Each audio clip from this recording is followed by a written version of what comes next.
what is really important. I would like to recognize Prime Minister Hailemariam Desalegn, Prime Minister of the Federal Republic, Democratic Republic of Ethiopia, our gracious host, and really thank him for finding the time to be with us, given his multiple occupations, but he has been very loyal to this meeting.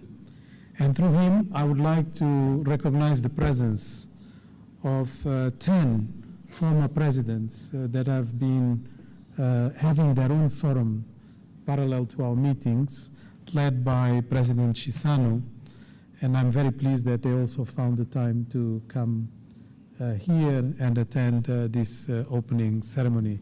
So I would like to ask for a round of applause for their presence.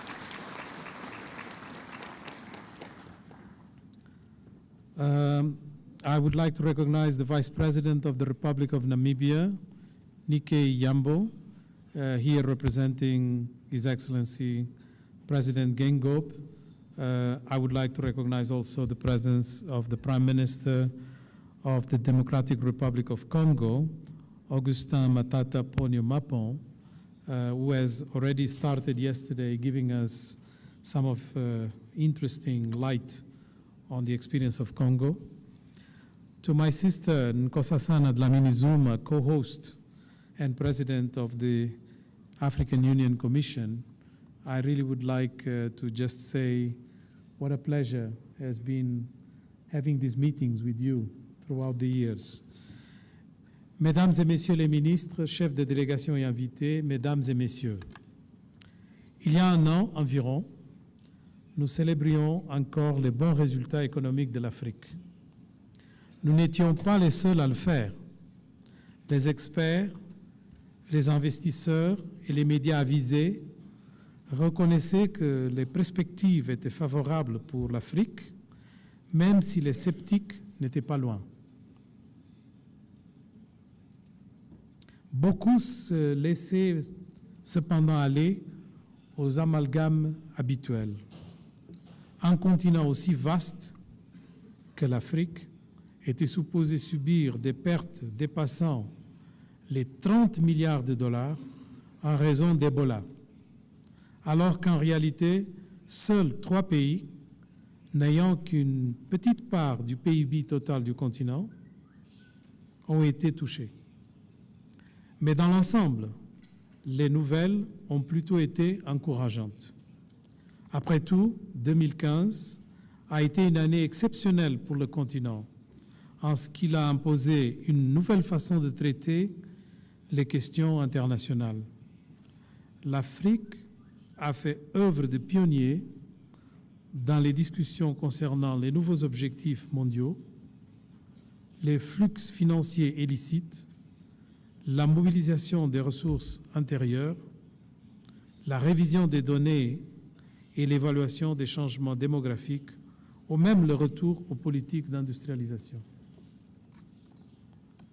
Que les choses peuvent changer en un an, même si la menace d'Ebola s'est dissipée, des phénomènes funestes, semblables aux plus préoccupants, sont bien présents et se propagent tel un virus. Je pense qu'il est important de comprendre les enjeux de l'heure. Mesdames et messieurs, permettez-moi de m'attaquer au premier grand sujet, à savoir la chute des cours des produits de base qui a des effets négatifs considérables sur les pays africains. En 2015, les pays en développement du monde entier ont enregistré leur taux de croissance le plus faible depuis 2009, à savoir 4,3%. Ce fléchissement de la croissance s'explique notamment par le ralentissement de l'activité en Chine, la récession frappante des grandes économies émergentes comme le Brésil et la Russie, ainsi que la faiblesse des cours des produits de base. Celle-ci en particulier engendre une diminution des recettes d'exportation, des déséquilibres budgétaires et des déficits des comptes courants dans plusieurs pays africains. En 2015, l'Afrique a enregistré le plus gros déficit de sa balance de paiement courante de ces 10 dernières années. En 2015, toujours, 42 des 46 produits de base suivis par la Banque mondiale s'échangeaient à leur prix le plus bas depuis le début des années 80. Étant tributaires des importations ainsi que de leurs exportations de produits de base et des ressources naturelles dont les acheteurs sont du reste peu nombreux, les pays africains sont très vulnérables à la volatilité des prix et aux chocs commerciaux. Les répercussions de ces chocs sont souvent aggravées par le caractère sous-développé des systèmes financiers antérieurs et la mauvaise qualité des institutions en Afrique. Cependant, la volatilité actuelle des cours de la plupart des produits de base, hors pétrole, ne sort pas de l'ordinaire lorsqu'on la compare aux tendances historiques. La majorité des pays africains sont des importateurs nets de produits de base et devraient par conséquent tirer profit de la baisse des cours. Il est difficile de prédire pour une longue durée l'effet qu'aura la baisse actuelle des cours de produits de base sur la trajectoire de développement de l'Afrique. La situation est assurément très difficile, mais elle donne des solides motifs de réorienter vers des activités plus durables les ressources économiques affectées à la production de produits de base. De plus, il est difficile de dire si l'augmentation du pouvoir d'achat des consommateurs résultant de la baisse des cours de produits de base pourra apporter une hausse de la croissance supérieure aux pertes essuyées dans les exportations de ces produits. Ladies and gentlemen, in 2016, with a barrel price of $30.8 in average, Africa is going to earn 47 billion less in trade surplus relative to what we got in 2015. This difference is around 8% of the total value of Africa's exports if we compare with 2014. While considerable, this is unlikely to change the development trajectory for the entire continent. The fall in oil prices is more likely to have large adverse impacts on the few African countries whose economy depends on oil exports.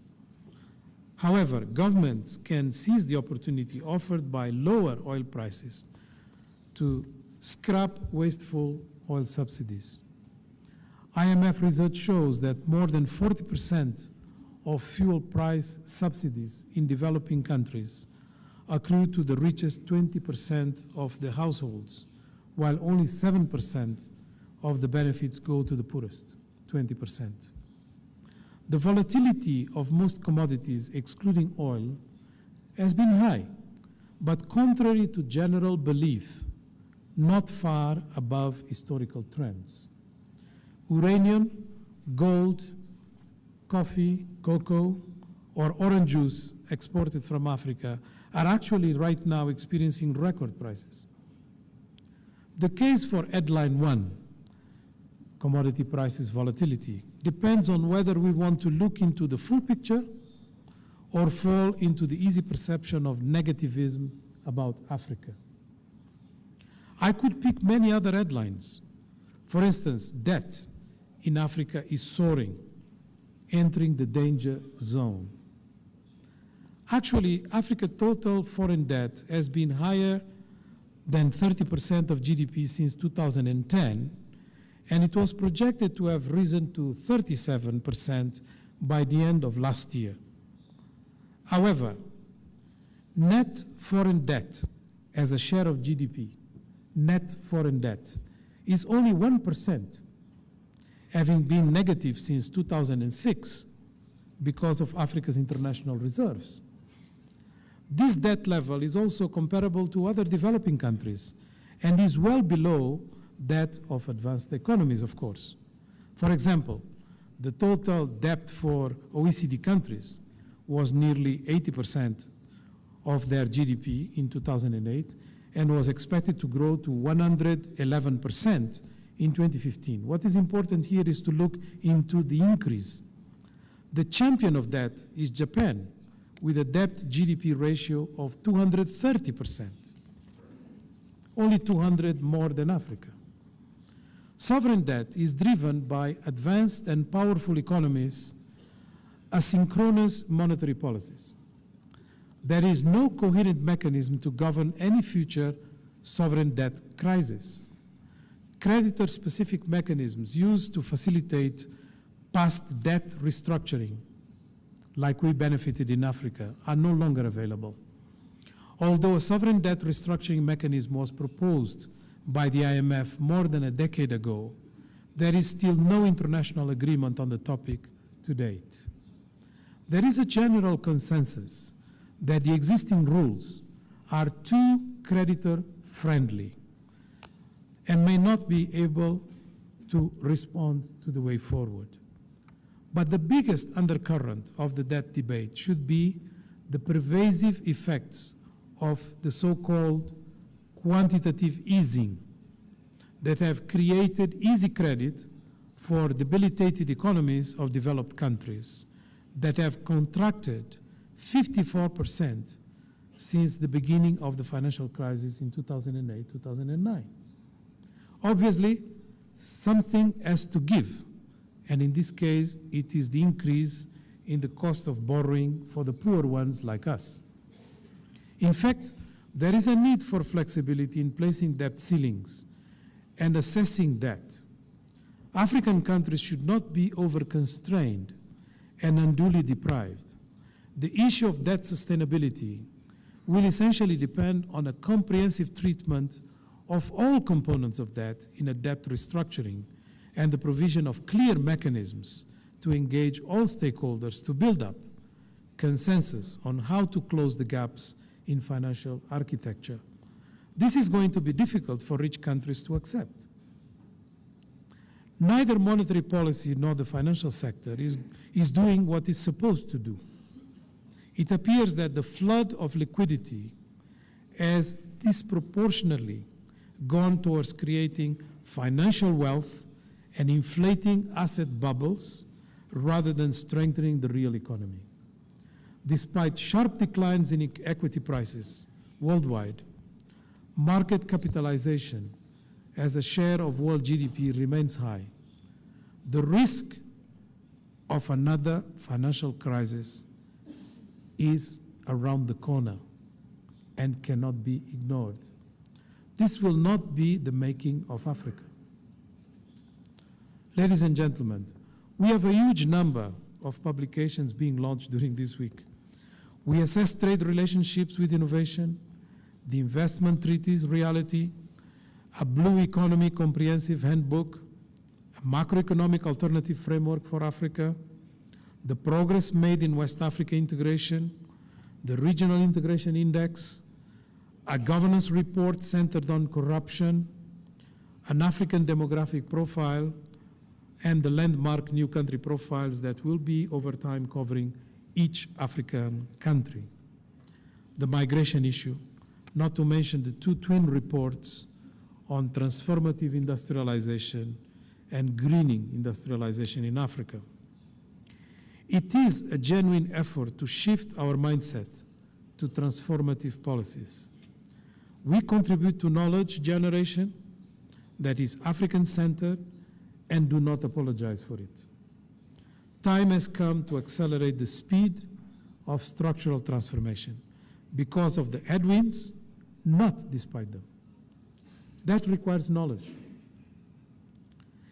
Is the current Africa growth to our liking?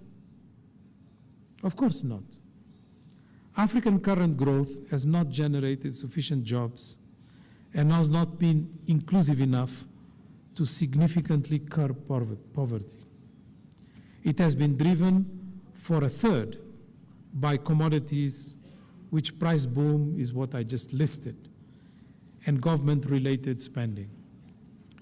Fluctuations in commodity prices has made such growth vulnerable.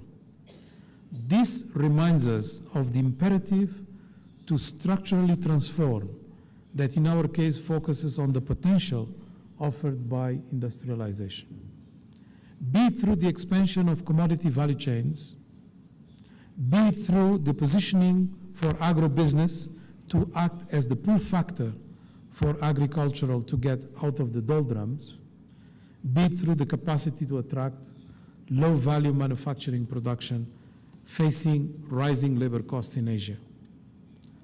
This is not out of reach. Structural transformation has been experienced for real by many countries in different regions of the world, but will not happen spontaneously. Rather, it will happen as a result of deliberate and coherent policies that are entrenched into a coherent development strategy enlightened by transformational leadership. I thank you.